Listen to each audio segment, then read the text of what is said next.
নমস্কাৰ বন্ধুসকল, আজি আমি শিকিম কল ফৰৱাৰ্ডিং কেনেকৈ কৰা হয় আৰু কেনেকৈ কল ফৰৱাৰ্ডিং অফ কৰা হয়।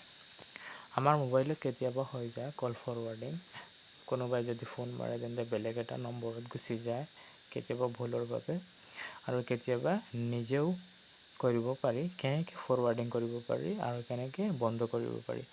সাপোজ ধৰি লওক আপোনাৰ মোবাইলটো বেয়া হৈ গ'ল বা আপোনাৰ চিমখন বেয়া হৈ গ'ল, তেতিয়াহ'লে আপুনি আপোনাক কল কৰি থকা মানুহসকলে কেনেকৈ আপোনাক কণ্টেক্ট কৰিব। বেলেগ এটা নম্বৰ যদি ফৰৱাৰ্ডিং কৰি দিয়ে তেন্তে সেইটো নম্বৰত ফোন যাব আৰু আপোনাৰ লগত কণ্টেক্ট কৰিব পাৰিব। গতিকে এইটো কেনেকৈ কৰিব পাৰি আজিৰ ভিডিঅ'ত আমি শিকিম।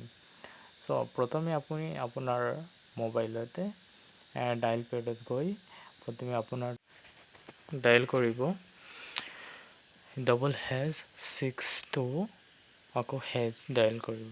কৰাৰ পিছতে সেই নম্বৰটো ক্লিক কৰি দিব। তাৰপিছত দেখাই দিব আপোনাৰ কল ফৰৱাৰ্ডিং কৰা হৈ আছে নে নাই। কল ফৰৱাৰ্ডিং ইৰাছিয়ৰ ৱাজ ছাকচেছফুল, মানে মোৰ কল ফৰৱাৰ্ডিং বন্ধ হৈ গ'ল, মোৰ কোনো কল ফৰৱাৰ্ডিং নাই, বন্ধ হৈ গ'ল। যদি থাকে তেন্তে বন্ধ হৈ যাব। এতিয়া আমি ছেটিঙত গৈ সেইটো চাব পাৰোঁ, কল ফৰৱাৰ্ডিং কৰিবও পাৰোঁ, বন্ধও কৰিব। কল অপশ্যনত ক্লিক কৰি কেৰিয়াৰ কল ছেটিঙত গৈ আপুনি চাব পাৰিব। ইয়াতে কল ফৰৱাৰ্ডিঙত অপশ্যনত ক্লিক কৰি তাৰপিছতে আপোনাৰ নম্বৰটো আহিব চিম থকা মোবাইলত। তাৰপিছত সেইটো ক্লিক কৰিব, তাৰপিছতে ভিডিঅ' কল নে অডিঅ' কল সেইটো চাব। ইয়াতে আপুনি 4টা অপশ্যন দেখা পাব। এলৱেজ ফৰৱাৰ্ড, সদায় আপোনাৰ যদি ফৰৱাৰ্ড কৰি থয় তেন্তে থাকিব। তাৰপিছত হুৱেন বিজি, যেতিয়া আপুনি ব্যস্ত থাকিব তেতিয়া কল ফৰৱাৰ্ড হৈ যাব। হুৱেন আনআনচাৰ্ড, যেতিয়া আপুনি আনচাৰ নিদিব তেতিয়া। আৰু লাষ্টত দিয়া আছে হুৱেন আনৰিচেবল, যেতিয়া আনৰিচেবল হ'ব তেতিয়া কল ফৰৱাৰ্ড হ'ব।